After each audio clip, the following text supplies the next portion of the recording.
the novel Perfume, A Story of a Murder by Patrick Süskind. I believe it's Süskind, with kind of the S being kind of more or less in a, because it's a German, well, he's actually Austrian, I'm sorry, Austrian writer, Patrick Süskind, I think that's the pronunciation, but watch as I somehow mess that up throughout the video, is a Austrian writer. He's still alive, actually. He was born in 1949, and this book came out in 1985, so yeah, he was definitely, the story is definitely something else. Totally, like it's a, like a complete, it's like a, it's so well, firmly executed, and like, the story delivery is like so very fantastically, ranging from like fantastically delirious at times to like very, morbid and dark undertones, like very, not just undertones but just overtones, but there's also a humanity to it too, like you feel like the character of Gwenwy, John Baptiste Gwenwy, like you can actually relate to him a little bit, you know, just in so far of his, just in, you know, in the sense of him being an outcast and, you know, an orphan born into a, you know, into Paris, France. So it takes place in France, and yeah, it is a pretty stellar kind of way that it's kind of lunges you into the storyline, because they're like right from the get-go. It's rare for me to actually get a novel where right from the start you're like introduced and you're thrown into this kind of, not thrown in, but like kind of delicately kind of put into this kind of circle, like you feel like you're actually there, like every scent, every tone and hue and over, like the slightest detail is discreetly laid bare for you. Like it's like so overwhelming at times, but like you, but yeah, so it's about a baby. It starts off with Wenwy being born into as an unknown orphan to a kind of a hot potato kind of thing, where each person is kind of begrudging the fact that they have to take care of this orphan boy, in that he, even before, he's just a boy, and like people are already kind of just like passing him from one point to the other. And then one person holds on to him and is like kind of like tries to play a fatherly role and try to at least show some compassion, and eventually he's brought up to be a tanner's assistant down in to a man named Beldini, I think his name, Beldini, who's a kind of a little bit of a he's not the villain of the story, obviously, but and we'll get to that in a little bit, because spoiler alert, if you haven't expected this by now, but most of my videos have spoilers. But anyway, so Gwenwy, yeah, he's brought into this kind of world of like 1970s. Yeah, that's right. It's 1970. I'm sorry, 1700s Paris. Pre-Enlightenment. The boy's born in the year 1738. So he's brought in. Gwenwy is introduced into this world of like very generous, like copiously, like bustling Paris. Like Paris is like supposed to be. Süskind makes this known a good amount of times. Like he says that Paris was, and is still kind of, is the kind of, from my experience being there, because like I feel like the 3-4 days I think combined that I was there didn't do it justice at all. There's so many other things, like the catacombs I should have went to. I should have thought a little bit more up front before. I should have booked that a little bit more, because I think like it got so booked by the time I was there that I couldn't end up going. But I do know that maybe it is a slight blessing in disguise, just because I've heard of how easy it is to get lost there. But like not that, obviously they obviously have tour guides and people there, like you, they'd have a pretty big lawsuit, you know, and like you'd have to be pretty dumb to go down there if you're like epileptic or have, you know, they have clear signs, and you know, but anyway, yes, Gwenwy's brought into, you know, Paris is such a huge, vibrant city, so like millions of people. Well, I'm not sure millions that, but I think like nowadays it's at least like what, like 5-6 million. I'm not sure, probably not way off the mark. Could be more, could be less, but anyway. So yeah, he's it's not just that it's densely. It's that, you know, it's not just that there's a lot of people, but it's that it's densely populated. So obviously 17th or 18th century, pre-Enlightenment, kind of like, you know, pre-industrial revolution, before child labor laws. So you're getting a lot of kind of a big smack in the face to the kind of the child working force, the class, which is like, there really wasn't much, if any. I know William Blake, you know, at the time in England at least, was like, you know, addressing all these different things to do with like child labor, and he was like trying to stand up for that kind of the injustices he saw. And but in Paris, I'm not sure really what, or France, what the state of like the justice system was really doing for the youth of America, or I'm sorry, the youth of France. But you could probably, at least in this case, it's told in kind of a, this whole story is told in kind of a suspended, detached kind of logic to it, where it's like, it's definitely like, it's historic in a sense. It's a history novel, but it's also fantasy. It's like part magically realistic and parts not necessarily nothing out of the ordinary, in the sense there's no like miracles happening. Well, there are kind of some stuff it seems like miracles, but it's all kind of within the framework of like of 1700s France, mid to late 17th century, of this guy's young man's life, Gwenry, and he's trying to kind of, he's a difficult child at birth from young age, and he's very kind of prone to solitary isolation.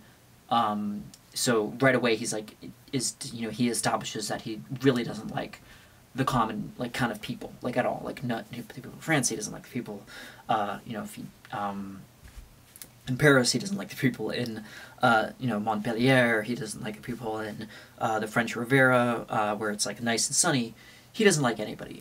He's, the whole thing with Perfume, the themes, it's, like, so, like, bound, it's so, like, tightly, there's so many different themes, like, tightly wound into this 300 to something page book. It's like it's not so big of a novel. It's not like Ulysses. It's like it would take you a couple, maybe maybe even 1 week, depending on how fast you are a reader, probably faster than me. But it took me a couple weeks to want to get through it. But yeah, the amount of, analogies drawn that are cleverly written, and it's told in almost a Baroque way. By that I mean it's kind of told in the way that novels from the Baroque to maybe the rational, even like as far back as the rationalist of like Spinoza or Descartes, like it's kind of written like that, like in the sense that it's written in almost that historical context, yes, but it's almost written as if it was made in that time. Like if you told me that this novel was written in like 1890 or something, like around the time of Oscar Wilde doing the Picture of Dorian Gray, I would probably buy it, because it is, convincingly, he wrote it to be almost part poetically and part, scientifically kind of describing the degrees and the gradations of every single scent. And him and, I'm sorry, I'm blanking on the name, Baldini, I'm sorry.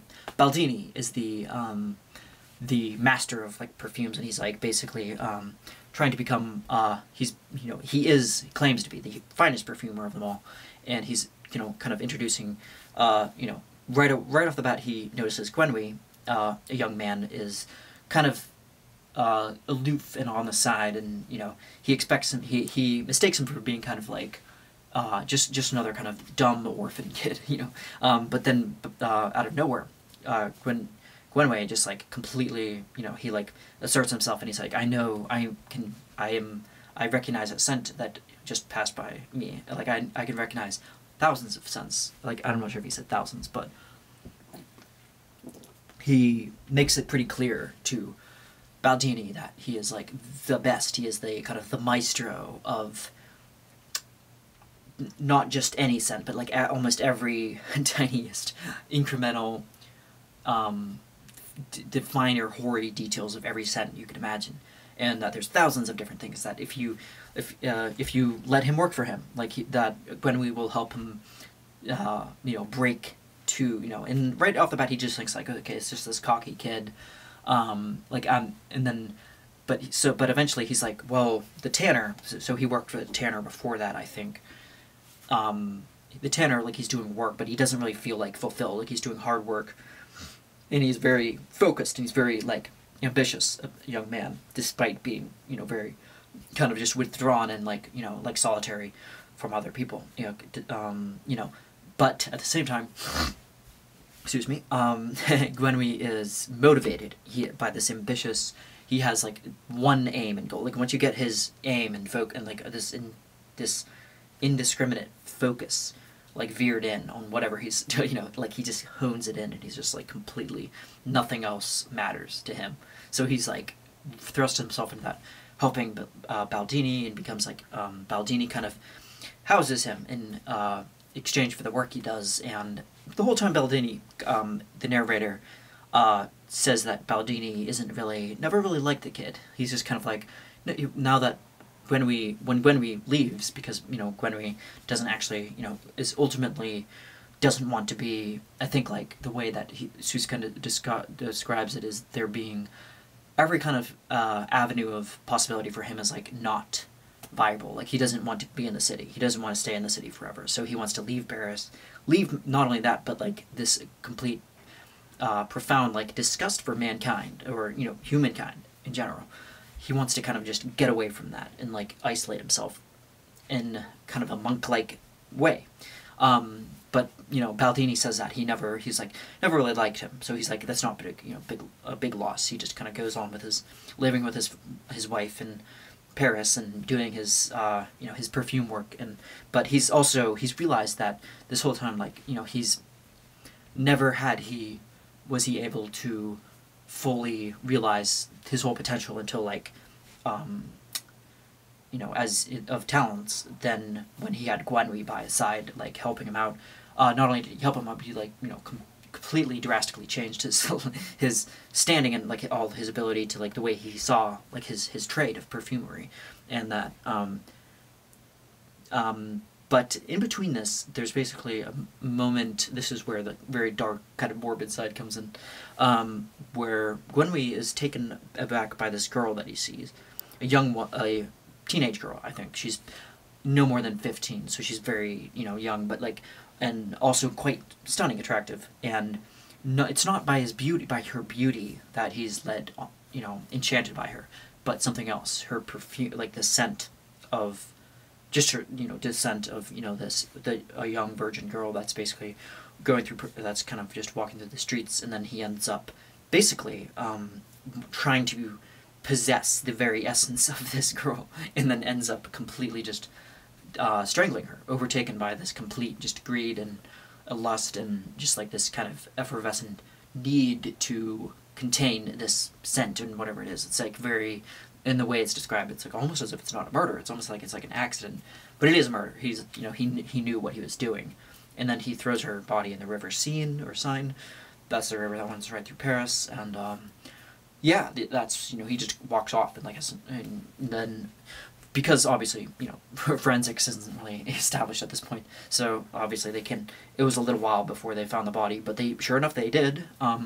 It's impossible, no, he didn't really try to cover it up, so, but he, obviously, that's one of the other reasons why he wants to leave Paris and, kind of go to a different area. So he goes out of there and then, ends up going to a kind of a rural, I'm not sure if this is still in France, but it's somewhere where he can kind of hide away in a cave, and he's so disgusted by these things, not necessarily by the guilt or anything he did, because, but he's so disgusted by, like I said, the scent of everything, just mankind in general, like the civilization. He's so over it that he ends up kind of going on this sabbatical of, except this is like not just a brief one, it's like an actual like long, like years long, I think, at least months long. Just kind of isolates himself in a cave and basically stays there and eats nothing but kind of, like whatever he finds on like the land or the scraps of other people. He basically kind of lives there in a very meager, minimalist kind of thing, and he it's there where he like comes into his own fully, like where he's like where he feels like he's like, I don't need these people. I don't need I don't need to be adored. I don't need to be the finest perfumer. I can just live here. I don't like scent anyway. So it's that kind of this kind of contradictory nature to Gwenwy, because he's so obviously he's like sociopathic, at least maybe psychopathic.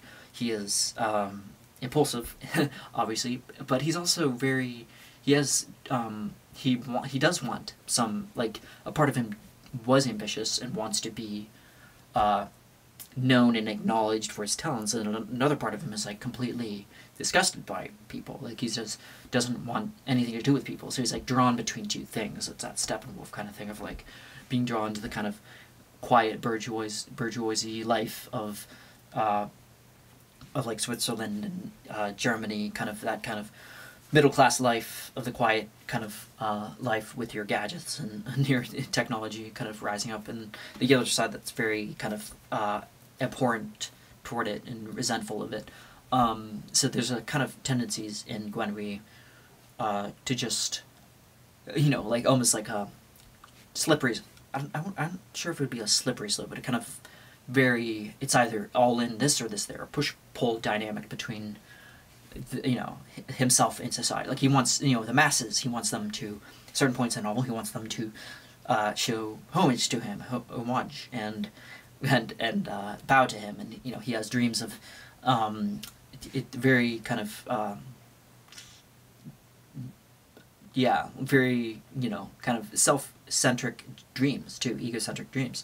But he also wants to be left alone as well. So he's, basically, this is the second part, he goes to a, so it was actually the Plum du Cantal, and that's where he goes to the cave. And he's, but after this, he is, basically, so it's 7 years, that's what it was, I'm sorry, I remember, it was 7 years that he goes in this cave. And he's, finally ready to kind of go back, and then he goes to Montpellier, and, where he basically, goes to that city and kind of hears, or, that he was kidnapped, and that people actually, this is part where it's kind of hazy for me, but he was kidnapped by someone and held against his will in that cave, and that's kind of brews up kind of some a little bit of sympathy for him, but he was, that's why he's like so kind of unkempt looking, and but he's able to, because he's so, the only body odor he was able to smell for all those years was his own, but it became so bad, even like the, the stuff that he did, like he was like this, with this kind of new kind of disguise, kind of masquerading around, like he was able to, in this cave, like hide away, and like even his scent of like, like his bodily scent was like, became numb to him, and then he was able to kind of, again, that contradictory thing of like being so talented and being such a great, like, kind of being able to sniff people out and be able to, every single possible, concoction of like, concoction of smell that you can imagine, and odor, and like everything, to also a complete negation of every scent whatsoever, completely, all this stuff is like it's a very kind of, the antithesis is like symbiotic relationship. He's very, he has these two kind of realizations of like how, like how talented he has and how much promise he has to give back to people, but he also wants to kind of like just get away from them as well. So, anyway, some more notes I had.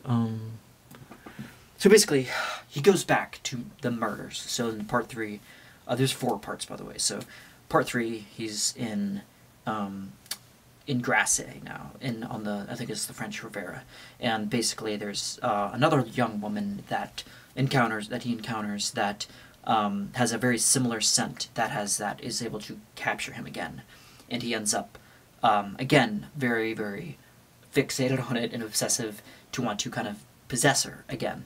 And just like with the other young girls, and he does that with her. A similar quality she's a young virgin, and then kills her, and then basically he kills 24 other women.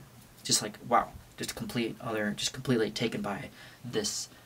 Anytime he's like brought back into society, it's like instantly back to this kind of old ways of just, you know, like just being captivated, and then instantly, like, you know, the next, you know, like instantly transgressing, you know, into that kind of, you know, these murderous habits of like going around and having to possess every single one. And like it's like not until every single, you know, it's like it becomes such a fixation for him, like a morbid fixation. And now it's kind of coming back to haunt him, you know, all these things. Like, it's like he's getting too carried away with it. Like, he's, you know, he can't keep getting away with it. The classic kind of refrain, right? Like, he can't keep, you know, eventually, like, you know, some form of justice has to come to him. So, yeah, Gwenwy continues going around and, about his ways and kind of slipping in and out of, like, different, trying his best. And then there's a man by the name of it's Laurie's father. I think it was Dominique, I believe. It was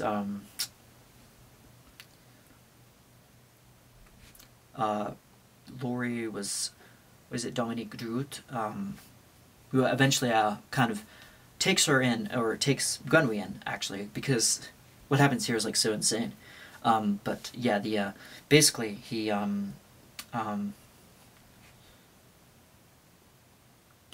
there's a whole like kind of political kind of intrigue going on with Gwenwy, and like, you know, and then Dominique is trying to his new employer basically is like has a daughter that's Laurie, I think, not Laurie, but a different woman who is taken, and he's like very grieving over his daughter, and he's like, you know, he's like, he like vows to kill whoever it is, and like doesn't know that it's Gwenwy the whole time. But finally, like, things kind of turn back to normal in Gracie, in the, like, kind of people just kind of forget about it, and that's kind of another thing, is that life kind of turns back inevitably to normal. Like, people overcome these tragedies and challenges, and nobody really, like, thinks about all that. I think that was a very important kind of understated message of the book, is that, or not to say that, you know, it's just kind of like saying that explicitly, saying like that, you know, there's necessarily, what I draw from that is like life does kind of proceed casually. People carry on like as if nothing really happened, and you know, like we find things on the news kind of, you know, especially in the information age, with the amount of how accessible everything is. Like, this is kind of my shitty take, but, you know, it's like people have a way of tuning into things that are purposefully, like, kind of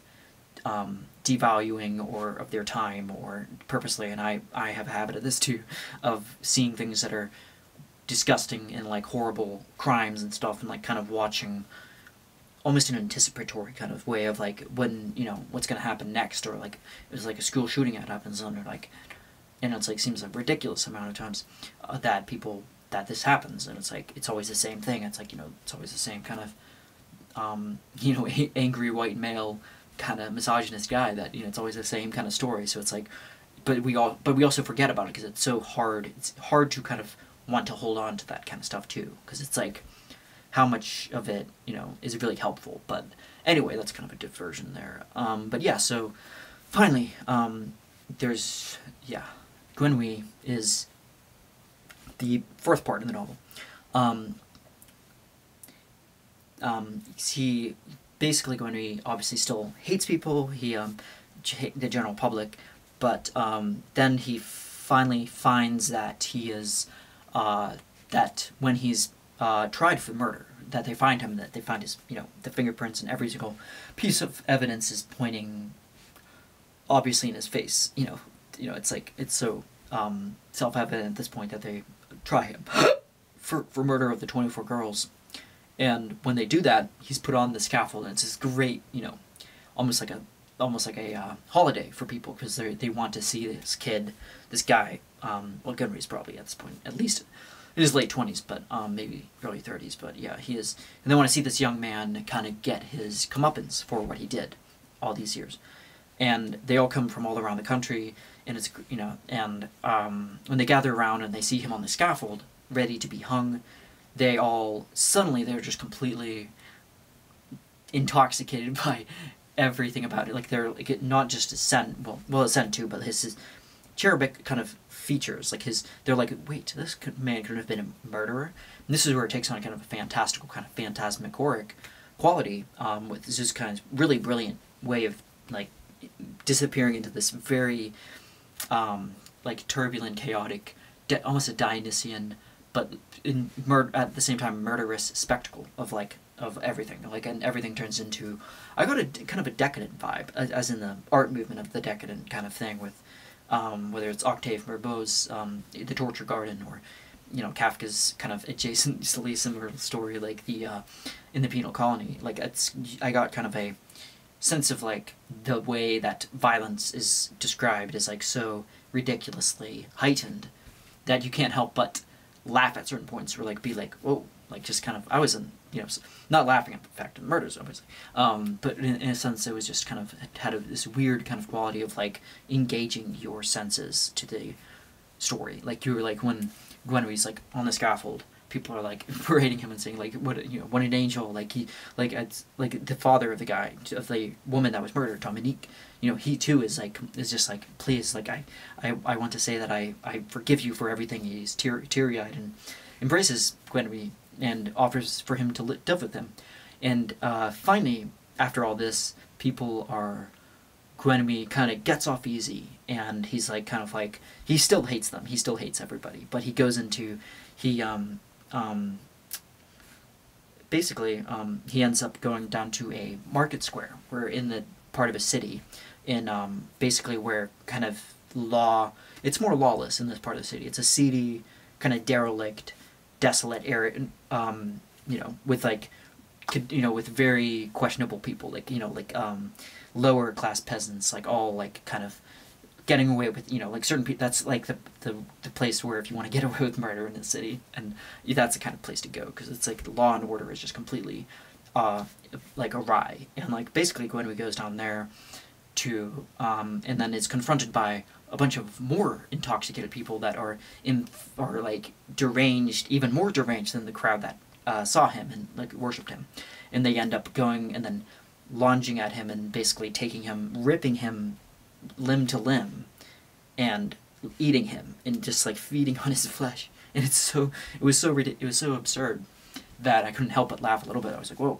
But not out of like inhumanity, but just kind of out of a like, wow, just because it was just so, it did, you know. And then you have to take in mind it's, you know, it's obviously fiction, but still, it was just the way that they were so like, they were still guilty over the actions of eating him. Like they were like, oh, like, but at the same time they reassured them that they were like doing it out of a mutual love for him, and like they were in, somehow that kind of was enough for them for them to like feel good about what they did, because it was like so like horrific, and they're like, wow, I didn't know we were capable of such stuff. And that's how Süskind kind of has that kind of this way of like describing it in such a way that's funny in a weird way. But yeah, that is all I have for Perfume by Patrick Süskind. Definitely recommend it. Definitely up there. And it is, you know, I don't want to kind of give, well, I already gave it away, but yeah, that is, but yeah, you know, it's a different kind of recommend. I recommend, though, taking it slow, taking it in kind of incrementally to kind of like, because some people have different reactions to different things, and the violence in it I felt like wasn't it wasn't like a kind of shorthand kind of thing. I feel like I think the violence in this was kind of just kind of a reaction to kind of how or how ridiculous violence is in general, I think, more than anything. So it's like in almost part satire in that sense. But yeah, it was very well written, obviously. Yeah, but that's all I have for Perfume. Thanks for watching.